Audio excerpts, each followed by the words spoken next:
Good morning children. Good morning बच्चे। सुन पा रहे हैं आप लोग मुझे?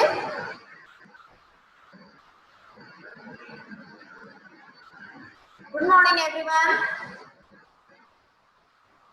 तनुश्री अनम्यूट करो अपने को। Yes good. Tanu unmute yourself. Tanushree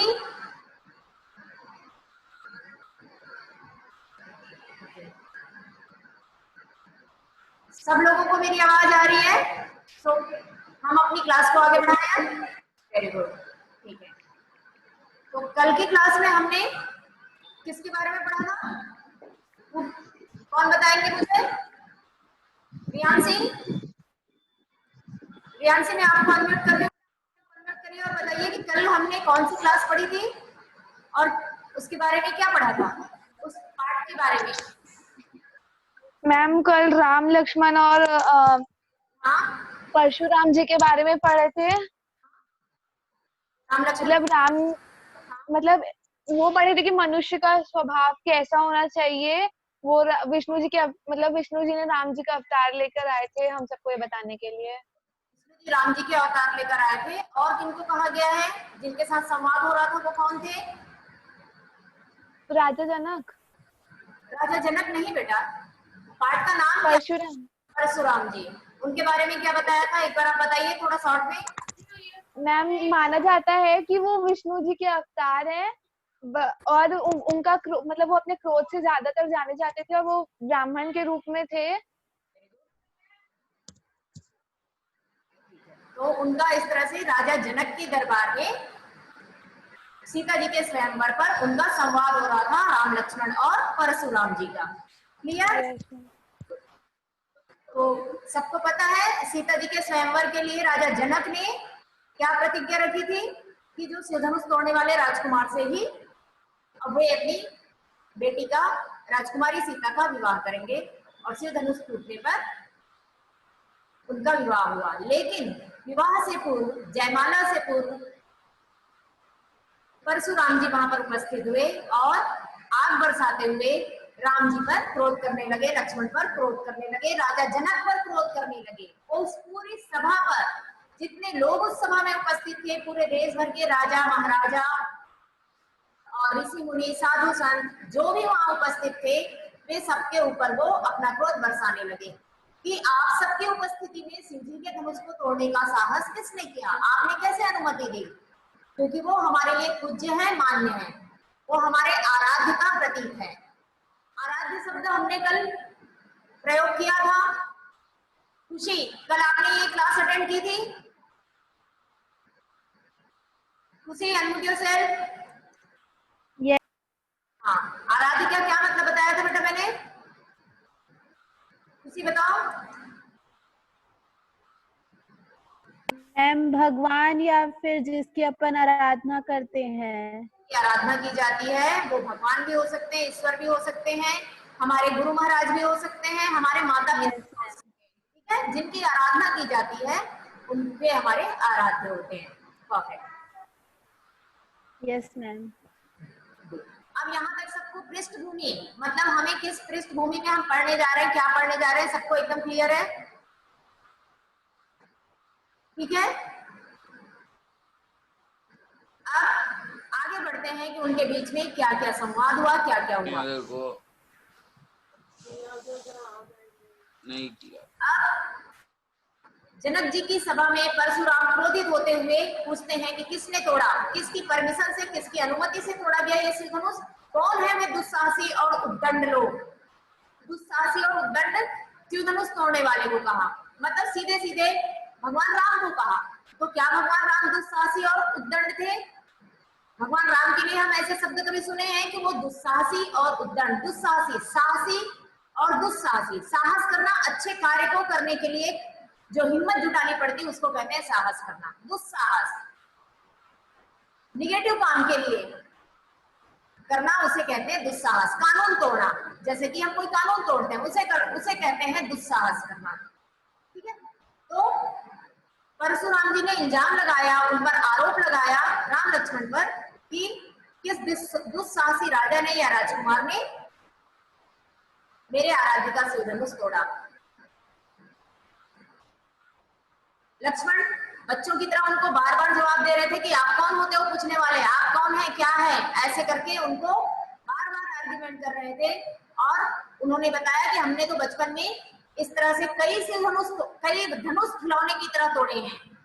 तो परशुराम जी को और क्रोध आ रहा था कि शिवधनुष को खिलौना बोल रहा है ये बेवकूफ बालक। लक्ष्मण के लिए उन्होंने बेवकूफ मूर्ख जैसे संबोधन का प्रयोग किया कि कितना मूर्ख है ये बच्चा कि शिवधनुष को खिलौना कह रहा है। तो वो फिर 4 गुना ज्यादा क्रोध से बोल रहे हैं कि ये खिलौने का धनुष नहीं है जो रामलीला मैदान में या बच्चे खेलते हैं, ये शिव जी का धनुष है जिसे कोई उठा भी नहीं पाता है, हिला भी नहीं पाता है। अच्छा, मैंने ये कहानी बताने से पहले शायद चर्चा की थी, बताई थी कि राजा जनक ने सीता जी के विवाह के लिए शिव धनुष तोड़ने वाले राजकुमार से ही विवाह करने की प्रतिज्ञा क्यों की थी? किसी को पता है ये कि राजा जनक ने, जो सीता जी के पिता थे राजा जनक, उन्होंने ऐसी कठिन प्रतिज्ञा क्यों की थी? किसी को पता है तो रेज योर हैंड्स। यस, खुशी, वेरी गुड। हाँ बताओ बेटा, खुशी अनम्यूट करो और बताओ कि राजा जनक, हाँ बताइए। मैम क्योंकि बचपन में सीता जी ने धनुष को उठाया था, हाँ, वो मतलब आम धनुष नहीं था, इसीलिए उन्होंने ये सोचा। जो सच्ची ताकत और श्रद्धावान लोग होते हैं वो ही उच्च कोटि के भगवान से जुड़े हुए वस्तुओं को छू सकते हैं या उसको हटा सकते हैं या उसकी देखभाल कर सकते हैं। बड़े बड़े राजा महाराजा जो बहुत ही ताकतवर शक्तिशाली लोग होते थे वह भी शिवधनुष को हिला नहीं पाते थे, टस से मस नहीं कर पाते थे। और बचपन में ही सीता, वेरी गुड खुशी, आपने बहुत अच्छा उत्तर दिया। तभी राजा जनक ने प्रतिज्ञा कर ली थी कि मैं अपनी बेटी का विवाह इससे बहुत अधिक बलशाली राजकुमार से करूंगा जो देवतुल्य होगा, जो ईश्वर के समकक्ष होगा। तो इस तरह से सीता जी का विवाह हुआ। विवाह से पूर्व उनका संवाद, हमको जो उसमें अवधि के संवाद आए हैं वो तो एक है कि संवाद का, कन्वर्सेशन का एक प्रूफ है ये कि उस समय में कैसे कन्वर्सेशन होते थे, कितनी उच्च भाषा में। आज हम बहस करते हैं, आर्गुमेंट करते हैं, हमारी लैंग्वेज, हमारी भाषा कैसी हो जाती है। यू ऑल आर नोइंग, मुझे बताने की जरूरत नहीं है कि हम किस तरह की भाषा का प्रयोग करने लगते हैं जब हम लड़ाई झगड़े या बहस पर आते हैं। तो उस समय पर राम लक्ष्मण परशुराम, दो उसमें ईश्वर के अवतार थे, भगवान राम और परशुराम दोनों ईश्वर के अवतार थे। लक्ष्मण स्वयं ईश्वर के भाई थे, भगवान राम के छोटे भाई थे। लेकिन वहां पर ये बताया गया है कि वहां वाद विवाद हो रहा है लेकिन कोई भी अपनी मर्यादा का उल्लंघन नहीं कर रहा है, कोई भी या लिमिट को क्रॉस नहीं कर रहा। सारे लोग अपनी बात पक्ष रख रहे हैं, अपना तर्क दे रहे हैं, लॉजिकली कन्वर्सेशन हो रहा है, डिबेट हो रहा है, लेकिन कोई भी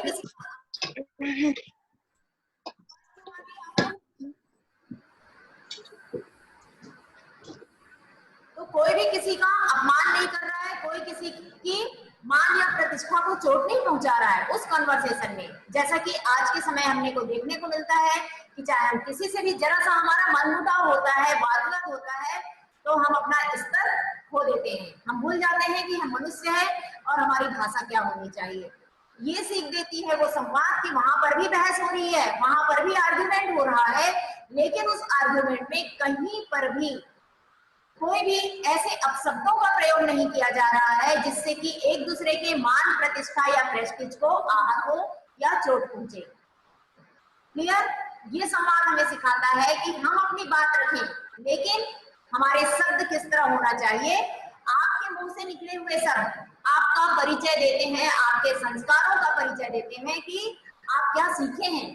आपके मुंह से निकले हुए शब्द, आपकी जुबान, आपकी भाषा पूरी तरह से एक आईना दिखाती है कि आप किस बैकग्राउंड से हैं, आपके संस्कार से हैं और आपने क्या सीखा है। उसमें आपका कुल परिवार, आपका स्कूल विद्यालय, आपके मित्र, आपका पूरा समाज उसमें जुड़ा हुआ होता है। ये संवाद हमें पढ़ाने का एक और महत्वपूर्ण उद्देश्य है कि किसी भी दशा में हमारे किसी के साथ कितने भी विरोध हो जाए, दुश्मनी हो जाए, कितनी भी उच्च कोटि की शत्रुता हो जाए। आप लोगों ने शायद इन दिनों में रामायण महाभारत या कोई धार्मिक सीरियल देखा होगा कि राम और रावण की भी लड़ाई हो रही है, महाभारत का भी युद्ध हो रहा है, कोई भी दुश्मन एक दूसरे को अपशब्द नहीं बोल रहा है, उनमें शब्दों की गरिमा है, मर्यादा है। तो ये चीजें बता रही है कि हमको अपशब्द या ऐसे शब्द नहीं बोलने हैं जिससे कि दूसरे का मान सम्मान तो आहत हो ही, लेकिन साथ ही साथ हम अपनी गरिमा को भी नीचे गिरा दें, हम अपनी डिग्निटी भी कम करते हैं जब हम अपशब्दों का प्रयोग करते हैं। इसीलिए हमेशा हमें ऐसे शब्दों का चयन करना है जिससे कि हमारी प्रतिष्ठा, हमारे परिवार की प्रतिष्ठा और हमारे विद्यालय की प्रतिष्ठा, हमारे समाज की प्रतिष्ठा बनी रहे। ये राम लक्ष्मण परशुराम संवाद से ये एक सीख मिलती है कि हमारी भाषा और हमारे शब्दों का चयन बहुत उच्च कोटि का ना हो, लेकिन निम्न कोटि का, एकदम बिलो स्टैंडर्ड ही ना हो कि वहां पर हमारा मान सम्मान पूरी तरह से नष्ट हो जाए। अब आते हैं हम पाठ के कन्वर्सेशन में। कितने लोगों ने पोर्टल में पाठ को पढ़ा है, कोशिश की है या देखा है? Raise your hands. मुझे हाथ खड़े करके बताइए कि पोर्टल में किसी ने भी अपने पाठ को, हाँ दर्शन, वेरी गुड। अनम्यूट कर रही हूँ मैं आपको। दर्शन, आप सुन पा रहे हो मुझे?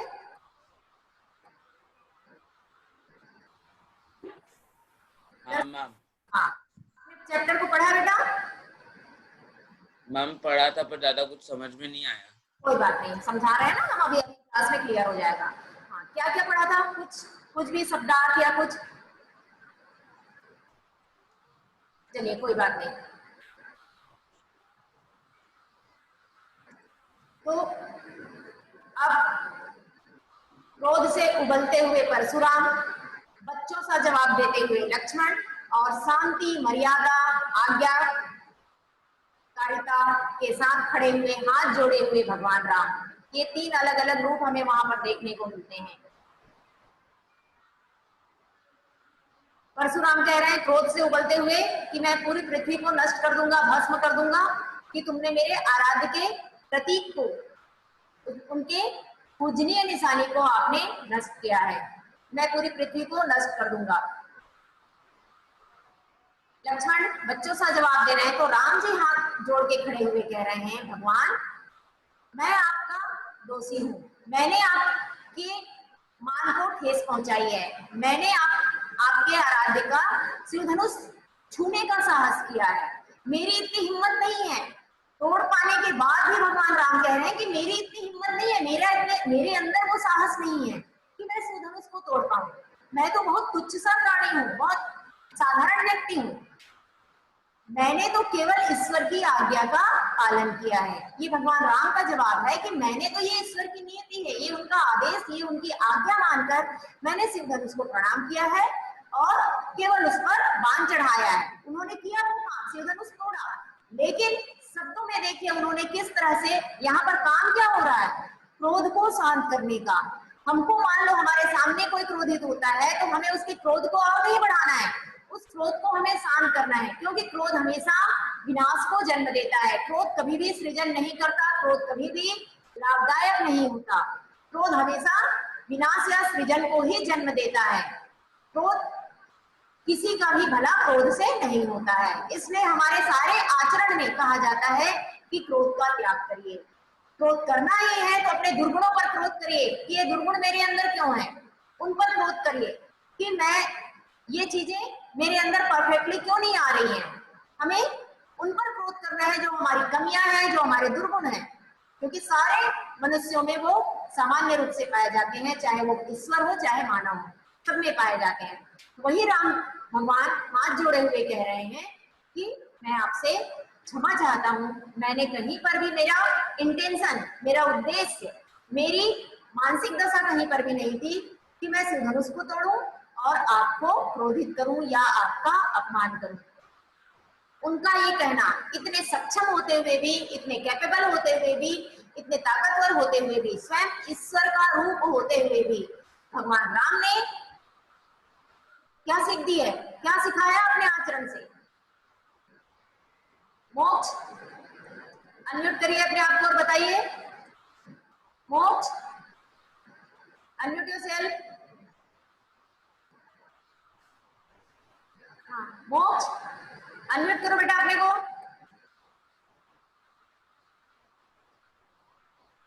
मोक्ष आप सुन पा रहे हो मुझे?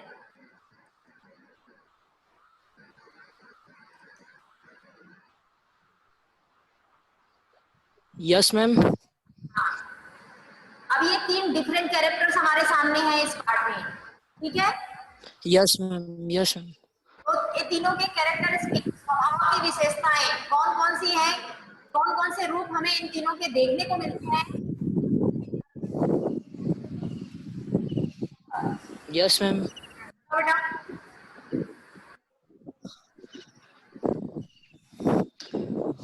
मैम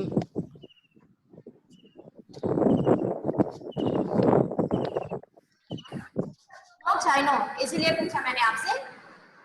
कमान इसकी ट्राई करिए, स्पीकर। मैम हाँ, can you please repeat your question? कहा हमारे सामने इस पाठ में परशुराम है, लक्ष्मण है और राम भगवान है। अब इन तीनों के स्वभाव के बारे में बताया गया है इस कविता में, ठीक है? मैंने अभी बताया कि इन तीनों के स्वभाव की क्या क्या विशेषताएं हैं, ठीक है? इनका स्वभाव कैसा है मुझे Yes, ma'am. हाँ मेन मेन पॉइंट्स भी बताइए। मैम जो लक्ष्मण है मैम, मैम मैं वॉइस इज क्लियर? ऑडिबल, आप एकदम क्लियरली बोल रहे हो, मुझे कोई दिक्कत है ना, मैं बहुत अच्छे से सुन पा रही हूँ आपको। आप बताइए। मैम जो लक्ष्मण है उनका स्वभाव थोड़ा बचपन के जैसा है, मतलब ठीक ठीक, हाँ वेरी गुड। हम अपने को ऐसे शॉर्ट में बच्चों जैसा स्वभाव है, ठीक है? हाँ, और हाँ मतलब हाँ बचपन। जैसे और जो राम है, वो सबका आदर करते हैं, सबका आदर करते हैं और किसी को मतलब किसी से बात करते हैं तो वो किसी से क्रोध होकर बात नहीं करते, हाँ, विनय पूर्वक बात करते हैं हर जन से। जैसे आपने भगवान राम के बारे में बताया कि वो विनय पूर्वक बात करते, क्रोध नहीं करते। अब उनके स्वभाव के बारे में हम 2 पॉइंट में लिख सकते हैं, विनम्रता और दूसरों को रेस्पेक्ट करना, है ना? सबका सम्मान करना और विनम्रता से बात करना, ये उनके स्वभाव की विशेषता थी। जबकि वो क्रोधित हो सकते थे, वो तो स्वयं सब कुछ करने में सक्षम थे, ईश्वर के अवतार थे। Yes yes ma'am. लेकिन जब परशुराम आए मैम तो राम जी से हाथ जोड़कर ही खड़े थे उनके सामने, क्योंकि वो उनसे बड़े थे और उनका आदर कर रहे थे राम जी। वही चीज है, आपने देखा होगा वो छोटे छोटे वानर जिन्होंने उनको पूरे लंका की विजय में सहायता की, उन वानरों से भी, हनुमान से भी, सुग्रीव से भी, नल और नील से भी उन्होंने हाथ जोड़कर, यस मैम। हाँ ये राम का चरित्र है, ये उनके स्वभाव की, इसीलिए वो पूज्य माने जाते हैं, क्योंकि उनकी विशेषताएं हैं। हम उतने ऊंचे ना सही, लेकिन थोड़ा तो कुछ सीख सकते हैं अपने जीवन में। तो ये हमारे जो धर्म ग्रंथ है ये, ठीक है? वेरी गुड मोक्ष, बहुत बढ़िया बेटा। अब हम आते हैं मैम परशुराम परशुराम। हाँ बोलो। मैम, अगर पार्ट पार्ट में देखे तो परशुराम जो शिव के मतलब भक्त थे, लेकिन राम जी ने उनका धनुष तोड़ दिया था तो वो क्रोधित हो गए। क्रोधित हुए थे, जबकि राम जी भी शिव जी के भक्त थे। शिव जी परशुराम के भी आराध्य हैं, राम भगवान के भी आराध्य हैं, दोनों के आराध्य हैं। तो क्या शिव धनुष तोड़े जाने का मन था राम जी का? क्या वो चाहते थे कि शिव धनुष तोड़े? No ma'am, no ma'am. गहराई में कथा में अभी नहीं जाएंगे, क्योंकि वो चीजें हमें नहीं पढ़ना है कि वास्तविकता क्या है। वो तो एक सिर्फ क्रिएट किया गया था, जबकि शिव धनुष टूटा ही नहीं है। शिव धनुष को कौन तोड़ेगा? राम भगवान ने शिव धनुष तोड़ा ही नहीं है, वो तो एक प्रतिज्ञा थी। केवल ये दिखाया जाना था सबके सम्मुख कि सीता जी बचपन में जब इतनी दुर्गा स्वरूपा शक्तिशाली थी और वो उसे उठा लेती थी, तो कोई तो ऐसा महान बलशाली होगा जो शिव धनुष पर बाण चढ़ा करके निशाना साध सके। बस ये शिव धनुष नहीं टूटा था, लेकिन जब उसकी डोरी चढ़ा करके प्रत्यंचा चढ़ाई गई, बाण चढ़ाया गया, तभी वो पूरी पृथ्वी को कपाने वाली आवाज गूंजी, जिससे कि परशुराम जी को पता चल गया कि शिव धनुष ने प्रत्यंचा चढ़ाई है। तो ये कथा तो हम पढ़ने के लिए नहीं है। अभी हम बात पर आते हैं कि हमें इन चरित्र से, इन कैरेक्टर से और इन पाठ से क्या क्या सीखना है, किस उद्देश्य से ये पाठ हमें पढ़ाया जा रहा है। Yes ma'am. अब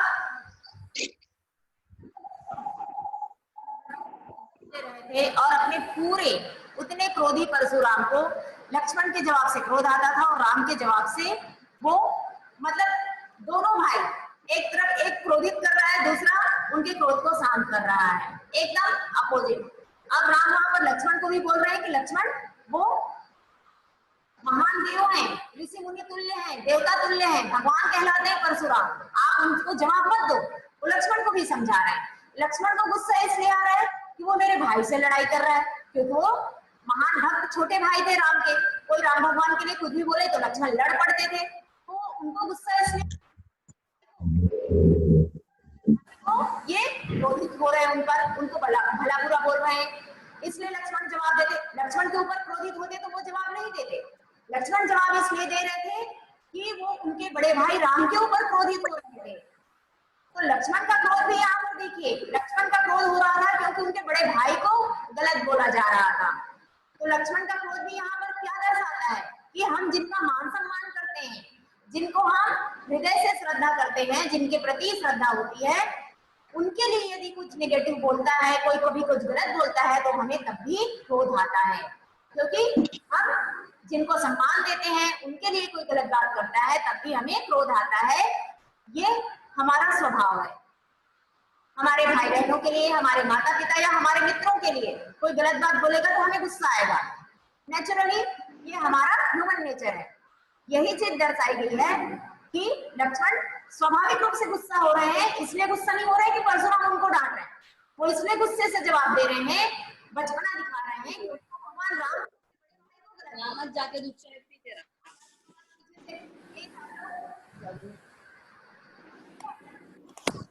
ये भी दिखाया कि एक छोटे भाई को किस तरह गुस्सा आता है जब बड़े भाई को कुछ कोई गलत कहता है। ये उनके संबंधों की घनिष्ठता और आपस का स्नेह दर्शाता है।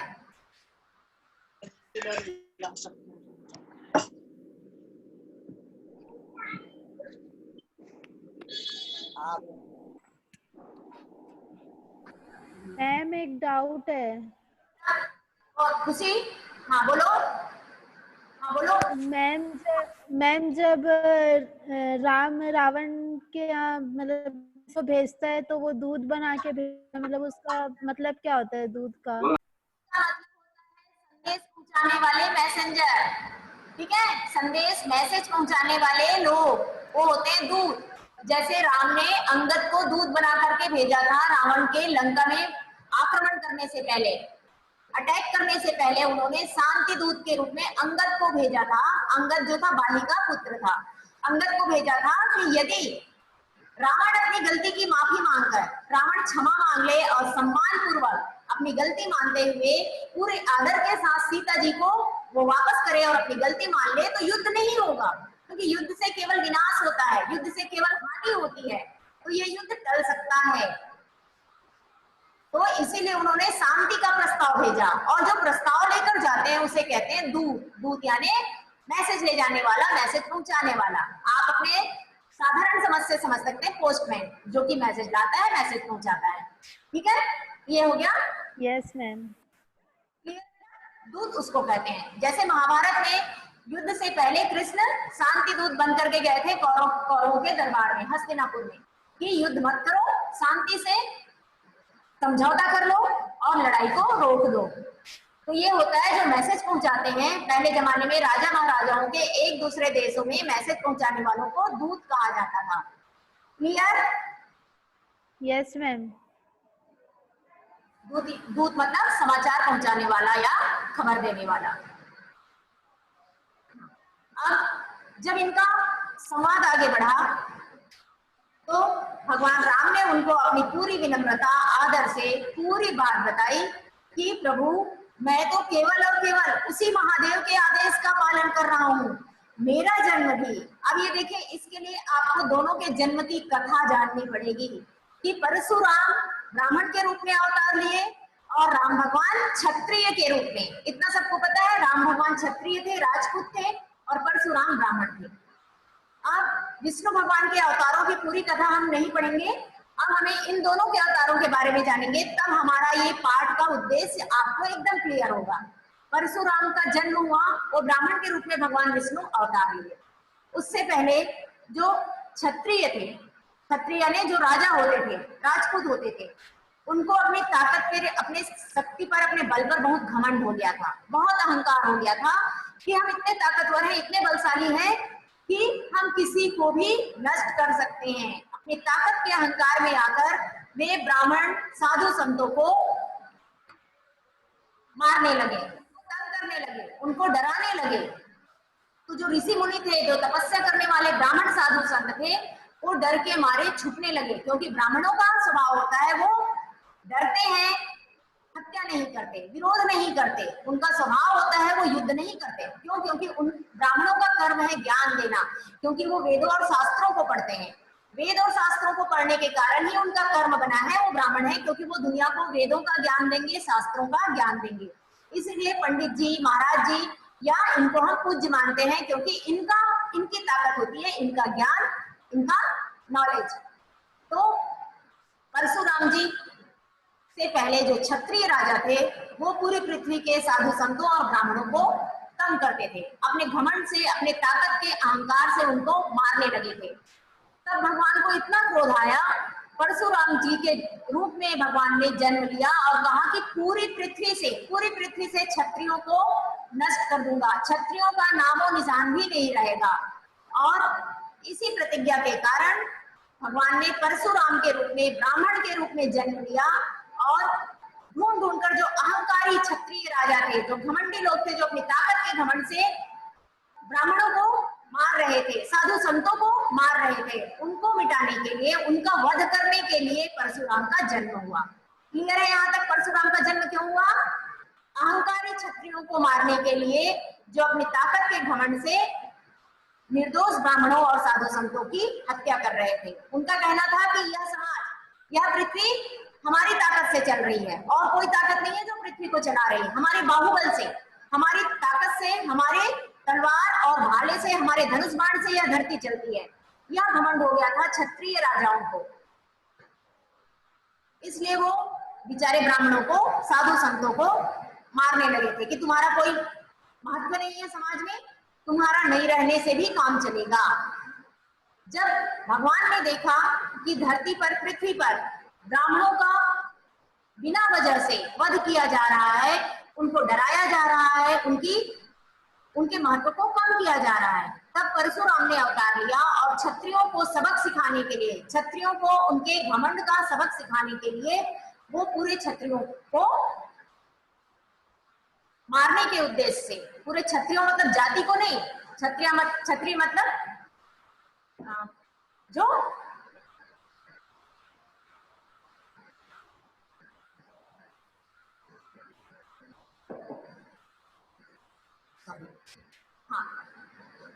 तो उनका वध करने के लिए वो पृथ्वी पर आए और वो निरंतर उन अहंकारी क्षत्रियों का वध करने लगे। अब वो ऐसे करते करते समाज की व्यवस्था पहले देखिए ऐसी बनी थी, ब्राह्मण या ज्ञान की शिक्षा देने वाले, ठीक है, कर्म के आधार पर हमारे समाज का कास्टिज्म, जाति प्रथा, जाति व्यवस्था जो हम कास्ट कहते हैं, वो कर्म पर आधारित थी। कार्यों के आधार पर हमारी कास्ट या हमारी जाति निर्धारित की गई थी। ब्राह्मण ज्ञान देने वाले, जो वेदों और शास्त्रों का वेद शास्त्र और धर्म ग्रंथों का, सूत्रों का अध्ययन करने वाले कहलाए ब्राह्मण, साधु या ऋषि मुनि। क्लियर है? यहाँ तक सबको क्लियर है? जाति प्रथा पर आधारित वेद, धर्म ग्रंथ, शास्त्र, पुराण, सूत्रों का, धर्म ग्रंथों का अध्ययन करके दुनिया को सीख देने वाले ये लोग कहलाए ब्राह्मण, क्योंकि इनका काम था विद्वता बांटना, ज्ञान बांटना। दूसरे आए समाज की रक्षा करने वाले, दूसरे जो राजा महाराजा क्षत्रिय, ब्राह्मण कहलाए ज्ञान देने वाले, वेद पढ़ने वाले, धर्म ग्रंथ पढ़ने वाले। दूसरा वर्ग आता है समाज में क्षत्रिय, जो कि अपनी ताकत से, अपने बाहुबल से समाज की दुश्मनों से रक्षा करता है, तो वो कहलाए क्षत्रिय। जो राजा महाराजा होते थे वो क्षत्रिय कहलाए, क्योंकि सबको एक छत्र की तरह रक्षा करने वाले। क्षत्रिय का अर्थ ही होता है एक छत्र की तरह सबको अपने अंदर जो रक्षा करे, अपने निगरानी में, अपने देखभाल में, सब अपने देश की, अपने प्रजा की रक्षा करने वाला कहलाया क्षत्रिय। लेकिन जब उन क्षत्रियों को अहंकार होने लगा तो भगवान परशुराम ने उनका नाश करना शुरू किया। जब ऐसा हुआ कि वो पूरी पृथ्वी से क्षत्रियों को समूल नष्ट करना चाह रहे थे परशुराम। तब भगवान ने देखा कि एक पूरा सिस्टम जो है वो डिसबैलेंस हो जाएगा, असंतुलित हो जाएगा, समाज से क्षत्रिय नष्ट हो जाएंगे, तो समाज चलेगा कैसे। फिर उसके बाद क्षत्रियों को का महत्व बताने के लिए कि उनको और उनकी मर्यादा सिखाने के लिए भगवान ने राम के रूप में अवतार लिया, क्षत्रियों की रक्षा के लिए, जो कि सच्चे क्षत्रिय हो, जो सच में समाज की और अपनी प्रजा की रक्षा करने वाले अच्छे लोगों को बचाने के लिए, उन क्षत्रियों को बचाने के लिए जो अच्छे थे। परशुराम तो क्रोध में अंधे होकर सारे क्षत्रियों को मार रहे थे और वो क्षत्रिय जाति को ही नष्ट करना चाहते थे पृथ्वी से। लेकिन भगवान राम इसीलिए अवतार लेकर आए कि क्षत्रिय समाज में बचे रहें और वे अपनी ताकत से समाज की रक्षा करते रहें।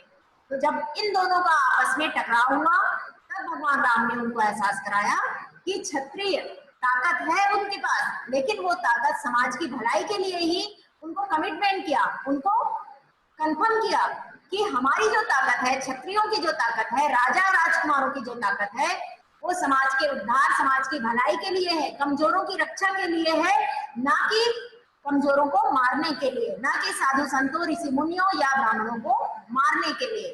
हम अपनी शक्ति का उपयोग, हम अपनी ताकत का उपयोग समाज की भलाई और समाज की रक्षा के लिए करेंगे। अपने वाद विवाद में राम भगवान ने धनुष को उठा करके उस ताकत का परिचय दिया, उस बल का परिचय दिया और भगवान परशुराम को एहसास कराया कि यहाँ पर मेरे बाद जो क्षत्रिय इस धरती पर रहेंगे वो क्षत्रिय केवल और केवल समाज की रक्षा के लिए रहेंगे, लोगों की भलाई के लिए रहेंगे, लोगों की देखभाल करेंगे। ये उन्होंने जब उस संवाद में कंफर्म किया, प्रण कराया, तब जाके परशुराम जी का क्रोध शांत हुआ। उन्होंने तब उनको पूरी तरह से अपनी बातों से, अपनी विनम्रता से, अपनी आज्ञाकारिता से, politeness, obedience and way of speaking, कि वो किस तरह से बड़ों को सम्मान दे रहे हैं, और उन्होंने अपना कर्तव्य बोध, अपना दायित्व बोध भी भगवान को बताया कि मैं जब तक राम के रूप में रहूंगा, पूरे क्षत्रियों के लिए एक तरह की एक गाइडलाइन बनेगी कि राम क्षत्रिय के रूप में जब आए तो उन्होंने क्षत्रियों को उनके मौलिक कर्तव्य बताए, फंडामेंटल ड्यूटीज, क्षत्रियों की फंडामेंटल ड्यूटीज राम भगवान ने सिखाई अपने आने वाली पीढ़ी को कि एक क्षत्रिय राजा को क्या क्या करना चाहिए, उसका दायित्व क्या होता है। तब जाकर के परशुराम का क्रोध शांत हुआ और उन्होंने बताया कि हाँ, तब उनको संतुष्टि हुई। उनके अंदर का जो क्रोध था, क्षत्रियों के लिए जो क्रोध था हमेशा हमेशा के लिए, उसको खत्म करना था भगवान राम को। उस क्रोध को बस जो क्षणिक थोड़ी देर के लिए जो क्रोध उनके मन में उपजा था, उस क्रोध को खत्म नहीं करना था। हमेशा के लिए, आने वाले समय के लिए जो क्रोध परशुराम के मन में था क्षत्रियों के लिए, उस जाति के लिए, क्षत्रिय जाति के लिए जो क्रोध था, उस पूरे क्रोध को हमेशा के लिए खत्म करना था।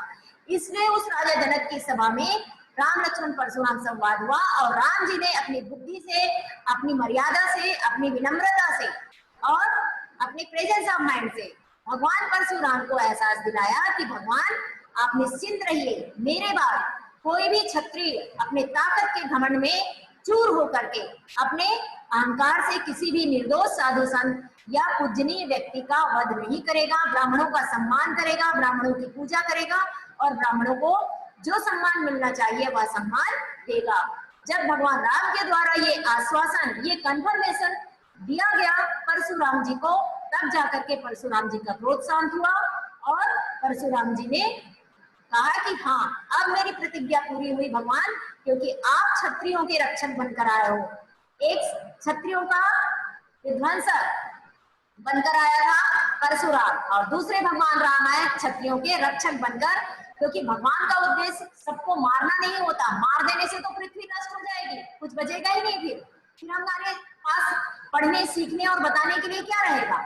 वही आने वाली पीढ़ी को ये बताने के लिए दोनों को, क्षत्रियों को भी बताया कि जब जब आप अपने घमंड को क्रॉस करके अपनी लिमिट क्रॉस करोगे, कोई ना कोई परशुराम आएगा क्षत्रियों का वध करने के लिए। ये भगवान ने बताया।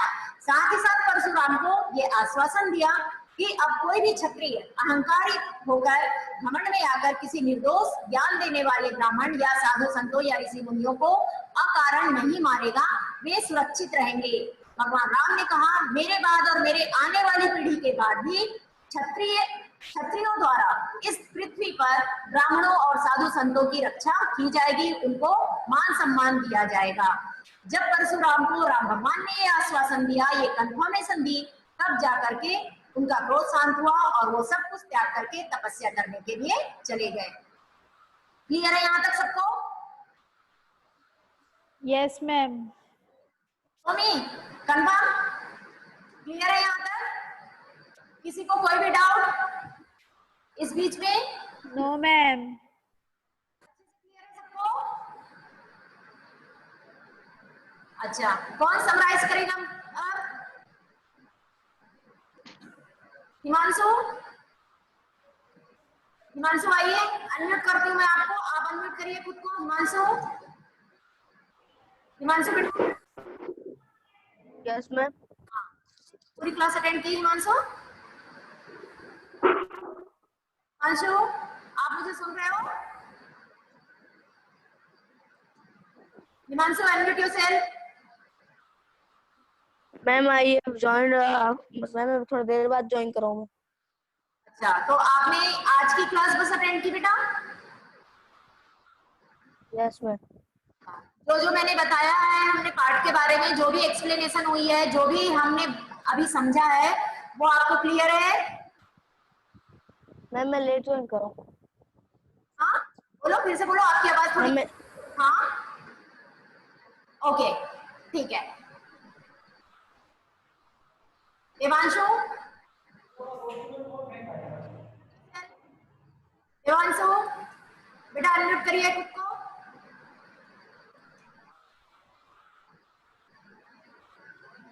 देवांशु, आप मुझे सुन पा रहे हो? अनम्यूट करो।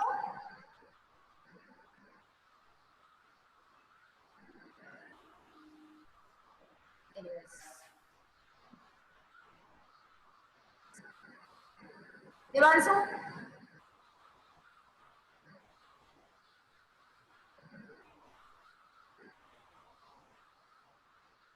मैत्री, मैत्री आप मुझे सुन पा रही हो? अनम्यूट करिए अपने को। मैत्री, मैत्री yes ma'am.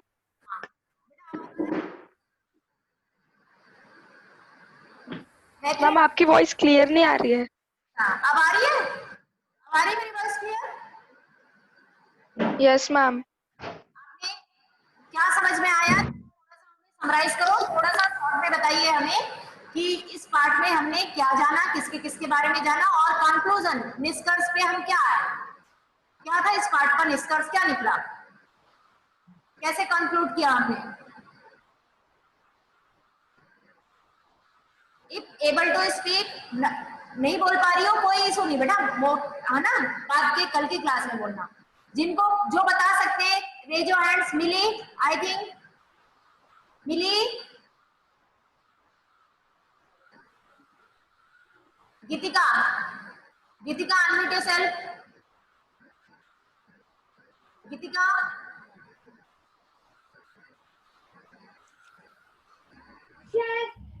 Good morning ma'am. Morning Geetika. हाँ बेटा, समझ में आया पार्ट? Yes ma'am. अच्छा बेटा, मैम आपकी वॉइस नहीं आ रही है। मुझे आपकी वॉइस एकदम क्लियर आ रही है। अच्छा, आप जो पार्ट मैम, बोलो। हाँ, गीतिका बोलो। मैम बीच बीच में आपकी आवाज कट रही है। अब आ रही है गीतिका? मैम हाँ, नो मैम, मैम बिल्कुल नहीं आ रही अब। No ma'am. किसको मेरी आवाज क्लियर आ रही है? Please raise your hands. Mahak को, okay Khushi, I am coming to you. Khushi चलो ठीक है, गीतिका जब आपको आवाज आएगी तब